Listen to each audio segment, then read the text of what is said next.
Assalamualaikum warahmatullahi wabarakatuh. Bismillahirrahmanirrahim. Alhamdulillahirabbil alamin wa binasta'in alhamdulillahiddin wassalatu wassalamu ala asyrofil anbiya'i wal mursalin sayyidina Muhammadin wa ala alihi washabihi ajmain. Ya ayyuhan nasu ubudu rabbakumul ladzi khalaqakum wal ladzina min qablikum la'allakum tattaqun. Rabbi shrah li sadri wa yassir li amri wahlul 'uqdatam min lisani yafqahu qawli, amma ba'du. Segala puji, puja dan syukur saya panjatkan kehadirat Allah Subhanahu wa taala yang telah menciptakan langit dan bumi yang menghampar luas sebagai sumber penghidupan, tempat kita berpijak dan mencari nafkah. Langit yang membentang menjulang tinggi begitu agung dengan berbagai macam keindahannya, semua itu Allah siapkan atau Allah ciptakan bagi manusia. Tetapi tetap masih banyak manusia-manusia yang tidak mau sujud kepadanya. Salawat serta salam senantiasa tercurah kepada baginda junjungan kita Nabi besar Muhammad Sallallahu Alaihi Wasallam. Beliau adalah manusia teragung, manusia termulia, penutup para nabi. Beliau adalah yang diwahyukan Al-Quran untuk menyampaikan risalahnya sebagai pembawa berita gembira dan pemberi peringatan, agar tidak ada alasan bagi manusia untuk menyembah Allah setelah para nabi diutus. Salam hormat dan salam sejahtera kepada seluruh kaum muslimin dan muslimat dimanapun Anda berada. Channel ini bukan hanya sekedar mencari subscriber atau penonton. Channel ini, materi yang saya angkat sebagai bahan pengkajian ketika persoalan yang sedang saya usahakan kasus hukumnya naik ke publik. Materi-materi yang saya angkat ini silakan Anda kaji, Anda pahami, bukan sekedar ditonton lalu Anda lupakan setelah tayangan ini lewat. Karena apa? Ternyata Islam untuk secara keseluruhan memang sangat buruk, atau hampir keluar jauh dari kitab sucinya. Walaupun ada ayat satu atau dua ayat yang diangkat untuk kepentingan dakwah, tetapi sebenarnya menjalankan hidup beragama keluar dari kitab sucinya itu sendiri. Nanti keburukan beragama ini pun akan terungkap, akan terbuka setelah persoalan Ustadz Danu naik ke publik. Karena kebodohan, kemusyrikan dipertontonkan, dianggap suatu kebenaran. Materi yang saya angkat kali ini tentang virus yang mewabah, cukup memprihatinkan. Bahkan banyak tempat-tempat hiburan, mal-mal yang untuk sementara waktu dinonaktifkan.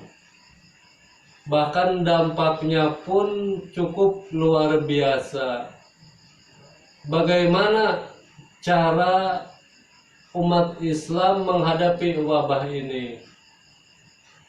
Tapi sebelum itu ada 3 pertanyaan yang datang dari saudari Nurnina yang akan saya jawab.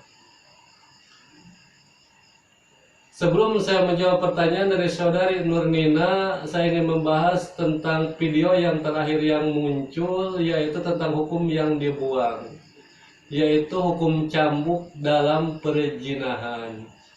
Dan ini lembaga utama pun MUI, Majelis Ulama Indonesia, tidak menurunkan fatwa bahwa menikah di dalam perjinan itu haram sebelum mereka dicambuk dan bertobat memperbaiki diri.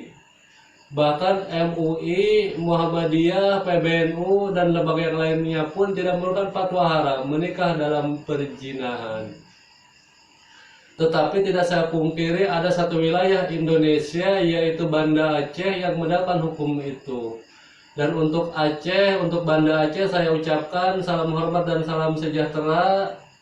Jalankan terus hukum agama, tegakkan terus hukum agama. Mudah-mudahan Allah meneguhkan Anda semua dengan agama Islam yang Allah ridhoi. Dan khususnya Banda Aceh dalam ketentraman, dalam keberkahan, dalam rahmat dengan Allah Subhanahu wa Ta'ala.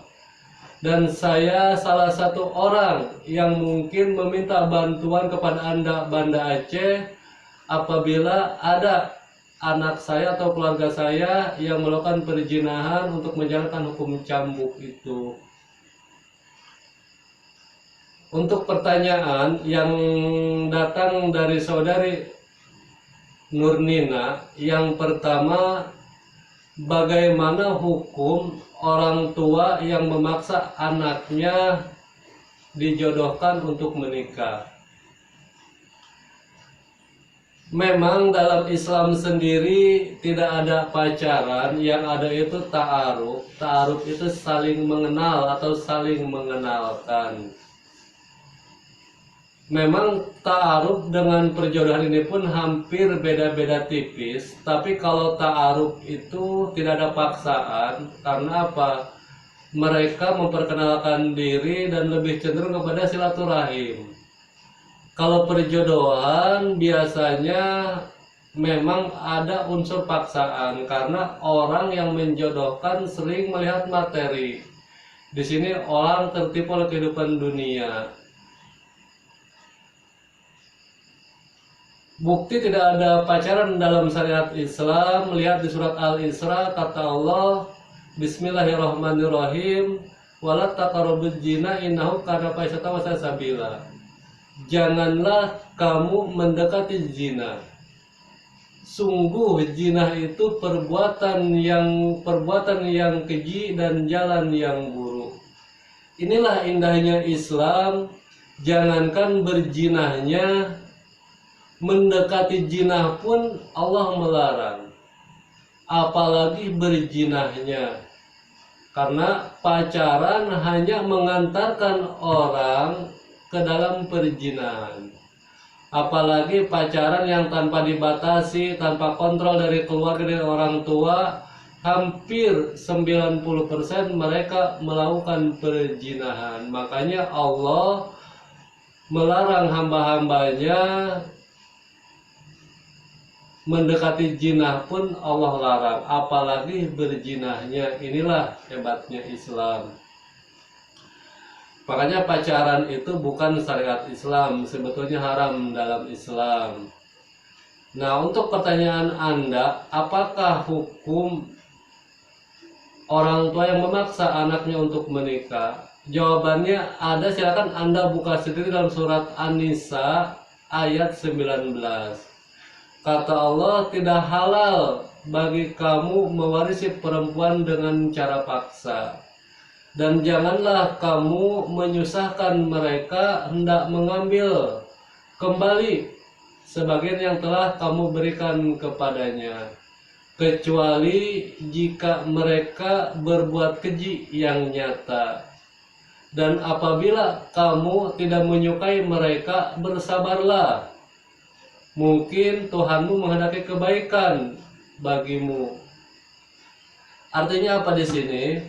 Jelas tidak halal bagi seorang laki-laki menikahi perempuan dengan jalan paksa. Apabila perempuan itu tidak mau. Karena apa?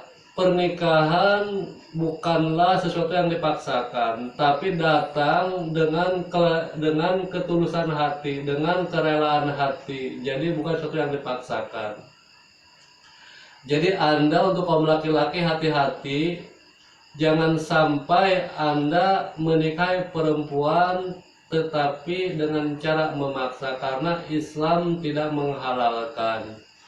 Dan untuk ibu-ibu, bapak-bapak yang kebetulan punya anak-anak gadis, jangan hanya materi yang kita pandang. Akhirnya kita gelap mata, kita gelap hati, kita memaksa anak untuk menikah.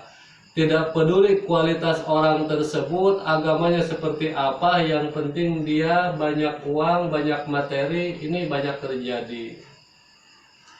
Dan untuk Anda pun, para wanita yang kebetulan mengalami perjodohan atau mengalami dipertemukan dengan jodoh Anda oleh keluarga, Anda pun lebih berhati-hati dalam artian jangan melihat materi, lihat kualitas laki-laki tersebut, lihat agamanya, lihat tingkah lakunya. Walaupun Anda tidak menyukai awalnya, kalau memang orang itu baik, agamanya baik, berserah kepada Allah.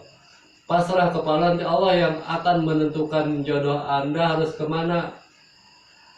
Harus kemana langkah Anda, diteruskan atau memang dihentikan. Jadi kalau berbicara agama, tidak bisa kita jawab semua dengan menggunakan akal sehat. Kita harus berserah diri. Jadi untuk jawaban yang pertama, intinya jelas tidak halal mewarisi perempuan dengan cara paksa. Dan laki-laki yang kebetulan sudah bosan dengan istrinya, ingin mengganti istrinya, berarti kesalahan laki-laki tersebut tidak boleh mengambil lagi harta yang sudah diberikan, kecuali sang istri berbuat keji yang nyata, contohnya melakukan perzinahan. Mungkin Anda boleh mengambil harta Anda kembali dengan sepihak apabila istri Anda berbuat keji terlebih dahulu. Tetapi jika Anda yang salah karena merasa sudah bosan dengan istri Anda, tanpa alasan yang benar Anda menceraikan istri, Anda tidak boleh mengambil kembali harta yang sudah Anda berikan kepada istri Anda. Itu untuk jawaban yang pertama. Yang kedua, pertanyaannya, pada zaman dahulu Rasulullah berdakwah dengan kasih sayang. Sekarang banyak yang berdakwah dengan kekerasan. Kasih sayang dalam pandangan Islam dengan kasih sayang dalam pemikiran manusia agak sedikit berbeda. Ini jangan Anda samakan. Karena semua nabi, dari mulai Nabi Daud yang diberikan Jabur sampai terakhir Nabi Muhammad SAW Allah berikan Al-Quran, semua nabi yaitu pembawa berita gembira, pemberi peringatan untuk menyampaikan agama Allah. Saya ambil contoh kasih sayang dalam pandangan Islam dengan pandangan manusia sedikit berbeda. Kita ambil contoh begini. Dalam pandangan Islam, orang yang berzina wajib dicambuk, Dan cambuk ini berbeda dengan kisos. Kalau kisos boleh tidak dijalankan. Ketika orang menjalimi kita, kita memaafkan mereka, boleh memaafkan. Bahkan kita lebih baik, lebih mulia memaafkan mereka. Itu dalam pandangan Islam. Tapi hukum cambuk ini wajib dijalankan. Nah, ini sudah berbeda. Kalau kita, keluarga kita, anak kita melakukan perzinahan, hamil di luar nikah, orang tua bisa menyembunyikan. Bahkan perut yang sudah besar pun, kalau mereka melaksanakan resepsi agar masyarakat tidak tahu, mungkin agak dikencangkan sedikit biar tidak terlihat oleh masyarakat. Walaupun pada akhirnya akan terlihat, karena apa? Kandungan mutlak 9 bulan. Apabila mereka hamil di luar nikah, pasti akan keluar bayi di bawah 9 bulan itu. Nah, udah berbeda. Sedangkan agama menggunakan untuk dicambuk. Tetapi orang tua melindungi anaknya untuk ditutup-tutupi agar tidak ketahuan oleh masyarakat. Ini sudah berbeda. Nah, untuk Nabi sendiri Anda bisa lihat surat Al-Fatih ayat 29, kata Allah, Nabi Muhammad itu utusan Allah. Orang-orang bersama dia bersikap keras terhadap orang-orang kafir. Nah, perlu saya berulang-ulang kali bahwa kafir dalam pandangan Islam bukanlah orang-orang non-muslim, tetapi orang-orang Islam yang mengingkari ayat-ayat Allah. Orang-orang Islam yang tidak mau diperingatkan, mereka lah masuk ke dalam golongan kafir. Nabi Muhammad utusan Allah, mereka bersikap keras terhadap orang-orang kafir dan berkasih sayang sesama mereka. Sesama mereka itu artinya apa? Orang-orang beriman saling berkasih sayang dengan orang-orang yang beriman. Kamu melihat mereka ruku dan sujud, mencari karunia Allah dan mengharapkan keridhoannya. Pada wajah-wajah mereka tampak tanda-tanda bekas sujud. Demikianlah sifat-sifat mereka diungkapkan dalam Taurat dan sikap-sikap mereka diungkapkan dalam Injil. Mereka seperti benih yang mengeluarkan tunasnya. Kemudian tunas itu semakin kuat dan menjadi besar, tegak lurus di atas batangnya. Tanaman itu menyenangkan hati penanam-penanamnya. Demikianlah Allah menjengkelkan hati orang-orang kafir dan kekuatan orang-orang mukmin. Dan Allah menjanjikan kepada orang yang beriman memberikan kebajikan, ampun dan pahala yang mulia. Artinya apa di sini? Harus kita pahami kasih sayang dalam menjalankan agama, berdakwah dalam menjalankan agama. Konsep Islam itu 3. Yang pertama, beramar ma'ruf. Kita menyeru kepada yang ma'ruf. Hentikan semua perbuatan maksiat kita. Kita menyeru kepada yang ma'ruf, mengajak semua untuk kembali kepada Allah, berseri kepada Allah. Yang kedua, mencegah kemungkaran. Kalau kita melihat kemungkaran, cegah kemungkaran sesuai dengan kemampuan kita. Yang ketiga, menghancurkan kebatilan. Kalau itu batil, jelas hancurkan. Itu konsep Islam. Nah, makanya para nabi pun mereka keras terhadap orang-orang kafir yang menentang firman Allah. Salah satu bukti Nabi Muhammad tuh Allah berikan Al-Quran, ketika Nabi berdakwah pun sama terjadi kepada Nabi terdahulu, yaitu diserang, ditumpuki oleh batu. Bahkan Nabi pun hampir terbunuh. Padahal di tangan mereka ada Injil. Ini salah satu bukti para ahli kitab bukanlah orang-orang yang beriman. Kebanyakan orang-orang fasik, mereka tidak beriman. Jadi Anda pun jangan salah memahami. Karena Pak Islam itu betul-betul rahmat.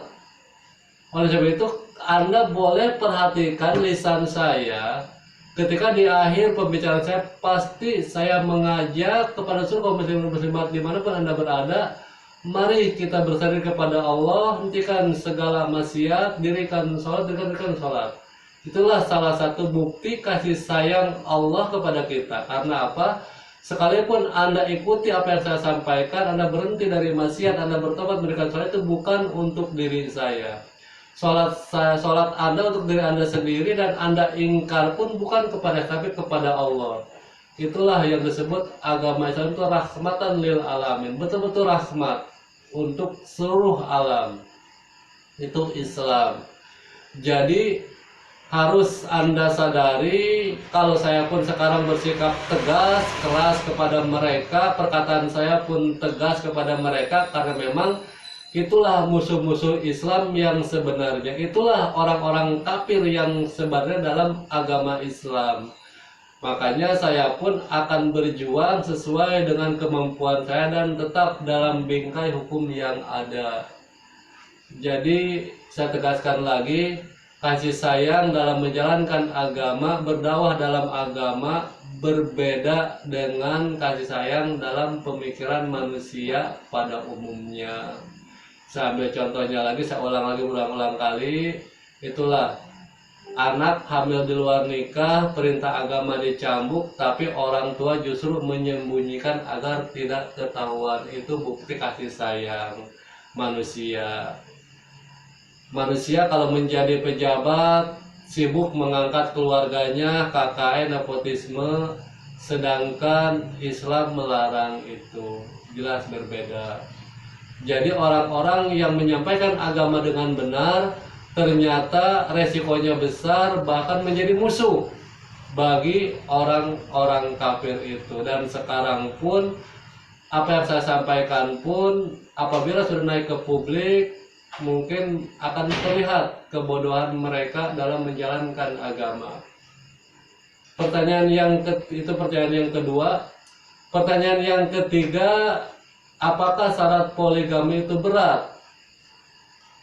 Poligami jelas ada dalam Al-Quran. Poligami sendiri sebagai rahmat dari Allah, karena Allah yang menciptakan manusia. Allah tahu atau Allah mengukur batas kemampuan manusia, bahwa banyak di antara manusia atau di antara laki-laki yang tidak puas dengan beristrikan satu. Karena apa? Perempuan kadang-kadang mendapat halangan, baik nifas atau lahiran, haid, yang mungkin menyebabkan suami tidak bisa mengeluarkan syahwatnya.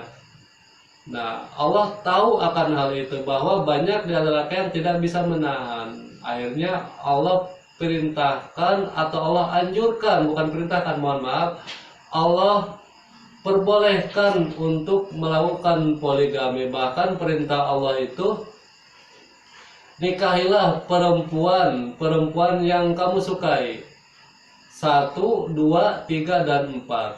Tapi di ujungnya itu kata Allah, tetapi jika kamu tidak mampu berperilaku adil, cukup 1 yang kamu nikahi. Karena adil lebih dekat kepada takwa, dan Allah menyukai orang-orang yang bertakwa. Nah, tentu adil ini harus betul-betul Anda pahami sampai di mana kita bisa berbuat adil atau layak tidak kita untuk berbuat adil. Sambil contoh begini, Anda punya anak 2, yang 1 di SMK, yang 1 lagi di TK. Tidak mungkin uang sakunya sama antara TK dengan SMU. Pasti harus berbeda. Karena apa? Jelas Anda tidak adil kalau Anda memberikan uang saku sama. Nah, ini salah satu bukti adil itu tidak mesti separuh atau tidak mesti dibagi 2. Ada batasan-batasan harus Anda kaji lebih dalam lagi. Dan di sini harus Anda pahami, ketika Anda kaum laki-laki melakukan poligami, tanya diri Anda sendiri, layak tidak Anda melakukan poligami? Pertama, dari segi materi. Anda sudah mencukupi belum istri yang pertama? Sandang, pangan, dan papannya. Sudah layak belum Anda secara materi untuk berbagi dengan istri yang kedua? Kalau Anda belum mampu menafkahi dengan baik istri yang pertama dalam kekurangan, jelas Anda tidak punya kelayakan untuk berpoligami. Berarti Anda menelantarkan anak-anak Anda dari istri yang pertama. Yang kedua, dari segi pemimpin, bahwa setiap laki-laki itu pemimpin. Anda mampu tidak memimpin keluarga Anda, istri Anda ke jalan yang benar, ke jalan yang Allah ridhoi, sholatnya, agamanya. Kalau Anda sendiri belum bisa menjadi imam yang baik untuk keluarga Anda saat ini, ya alangkah baiknya istri 1 cukup. Karena apa? Kata Allah, adil lebih dekat kepada takwa. Jadi kalau kita punya istri 2, 3, sampai 4, nafkahnya kita terlantarkan, agamanya kita terlantarkan, pendidikannya kita terlantarkan, ternyata hanya menambah dosa saja. Dan kepada kaum perempuan pun, apabila Anda kebetulan istri yang harus dipoligami, Anda pun jangan terlalu mengukur hawa nafsu, karena apa? Jelas poligami ini rahmat. Kalau kebetulan istri Anda diberikan, kalau kebetulan suami Anda diberikan kelayakan, diberikan kemampuan untuk berpoligami, Anda pun ikhlas, Anda ridho. Karena apa? Menentang agama berarti menentang Allah, dan jatahnya hanya neraka bagi orang-orang yang menentang Allah. Ini jawaban yang Anda tanyakan, yang mungkin cukup singkat, tapi mudah-mudahan jawabannya pun cukup jelas dan bisa diterima oleh semua pihak. Dan untuk materi yang selanjutnya yaitu tentang virus corona yang sekarang sedang merebak atau sedang mewabah. Bahkan di Indonesia pun beberapa tempat hiburan sudah ditutup atau dinonaktifkan. Bagaimana sih Islam menyikapi virus ini? Islam menyikapi persoalan ini.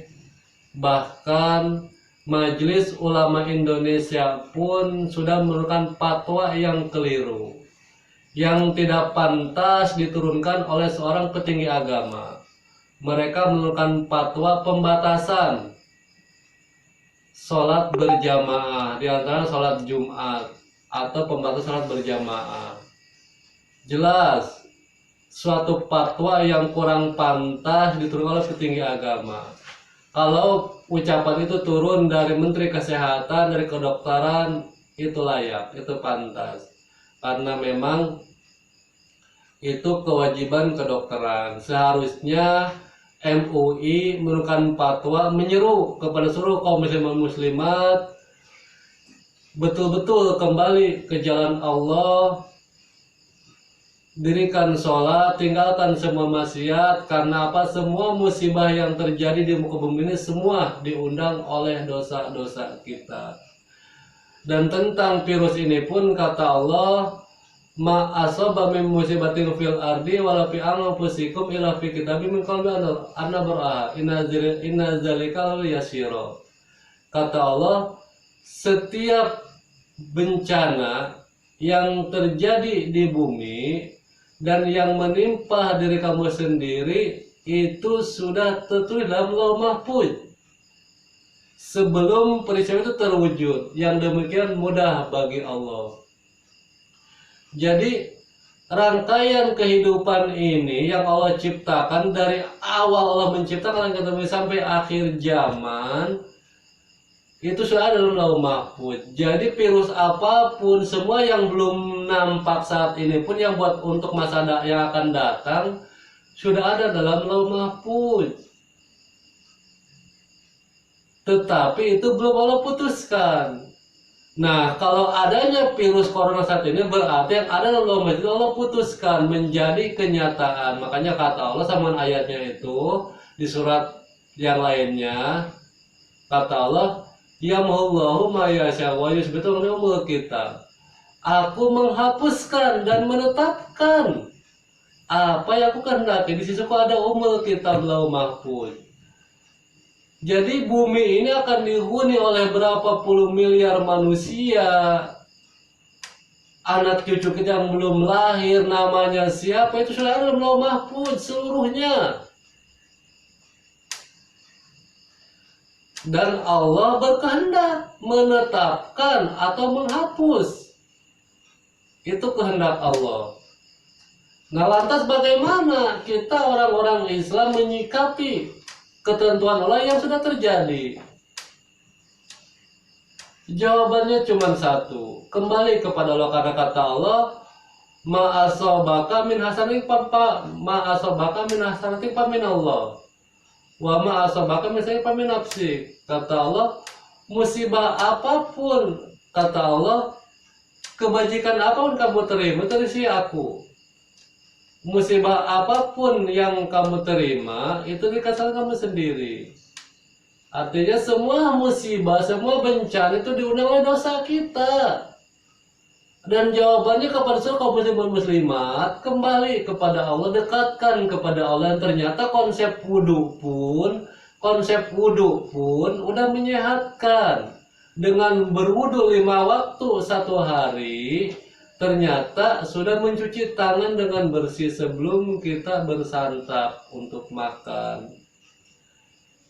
Jadi kalau seruan pembatasan sholat berjamaah datang dari MUI, jelas keliru.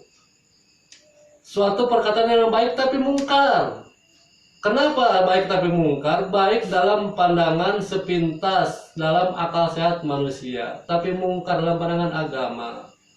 Seharusnya MUI menyeru kepada seluruh masyarakat, kaum muslimin dan muslimat, mari kita kembali kepada Allah, dekatkan mereka, jangan khawatir. Karena apa? Allah siap menundukkan semuanya untuk orang-orang yang beriman. Bahkan akhirat, kematian jauh lebih baik bagi orang-orang yang beriman.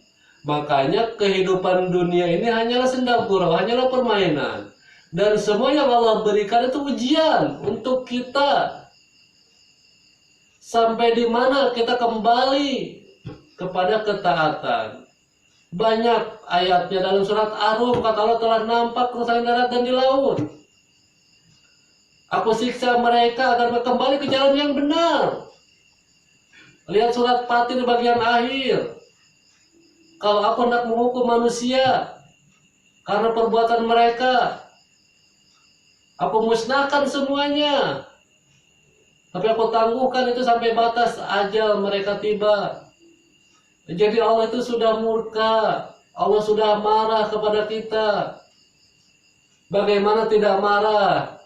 Anda lihat lagi, saya ulang-ulang lagi. Pak Ustadz Danu, kemungkaran dianggap kebenaran, tablik bareng. MUI, Muhammadiyah, PBNU. Tidak peduli atau tidak paham, tidak tahu saya.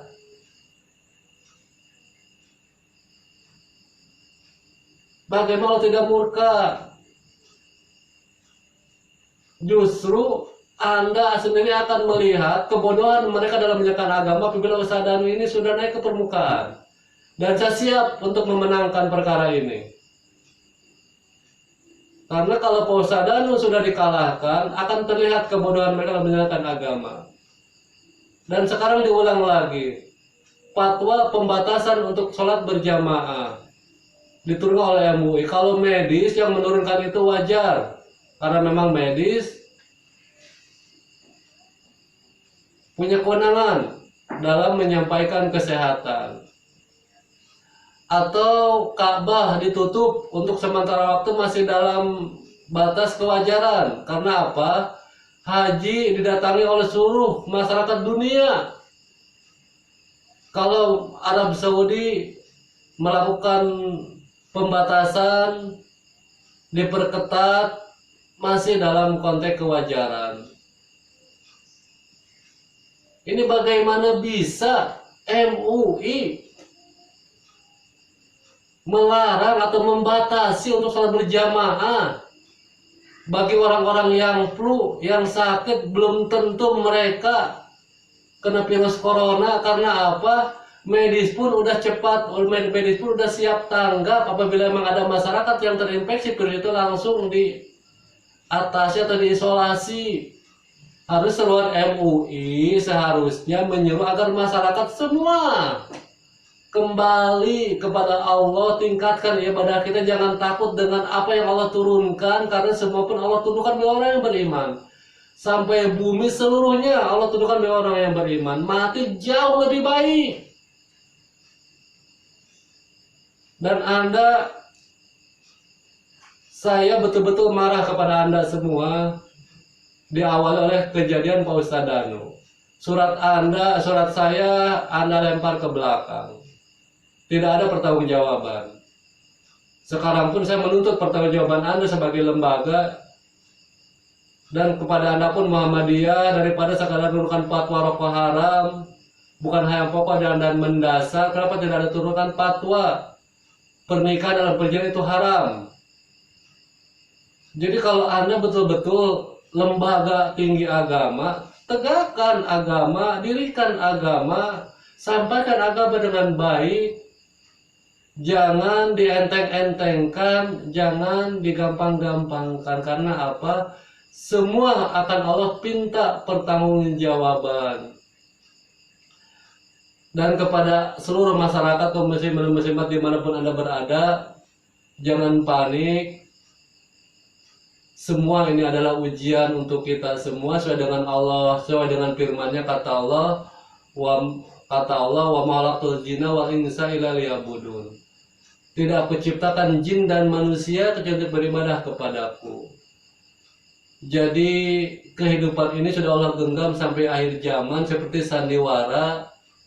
Allah turunkan semua musibah, bencana karena dosa-dosa kita dalam rangka Allah menguji. Siapa hamba yang mau kembali kepada Allah, yang layak nanti mendapat surganya Allah, yang betul-betul mau berjuang di jalan Allah, sampai ayatnya pun kata Allah, sesungguhnya orang-orang mukmin itu yang sebenarnya ialah mereka yang beriman kepada hari akhir dan beriman kepada Rasulnya, dan mereka tidak ragu-ragu berjaya di jalan dengan hati dan jiwanya. Mereka itu orang-orang yang benar. Semua ini, jadi jangan sampai musibah ini menjauhkan kita kepada Allah. Janganlah takut apa yang Allah ciptakan. Takutlah kepada yang menciptakannya, kepada Allah, dengan taati segala perintahnya. Inilah rahmat agama Islam yang Allah berikan. Islam itu betul rahmatan lil alamin. Jadi untuk himbauannya, Anda yang kebetulan melakukan aktivitas tidak perlu takut melakukan aktivitas, tetap beraktivitas seperti biasa. Artinya jangan sampai karena virus ini seolah-olah membuat kita panik, membuat kita takut, karena semua milik Allah, semua akan kembali kepada Allah. Dan bagi orang-orang yang beriman, sebetulnya kehidupan akhirat jauh lebih baik, surga lebih menyenangkan, surga lebih menjanjikan daripada kehidupan dunia saat ini. Agama Islam memang saat ini pun sudah rusak, dan saya menghimbau beberapa kali, saya sampaikan beberapa kali bahwa hanya Nabi yang siap mati di jalan Allah, yang siap hina di jalan Allah, yang siap menyampaikan agama dengan segenap jiwa raga mereka. Hanya Nabi. Jadi saran saya, jangan jauh dari Al-Quran, baca Al-Quran, itu kitab suci kita, dirikan sholat, dan Allah akan tundukkan semuanya.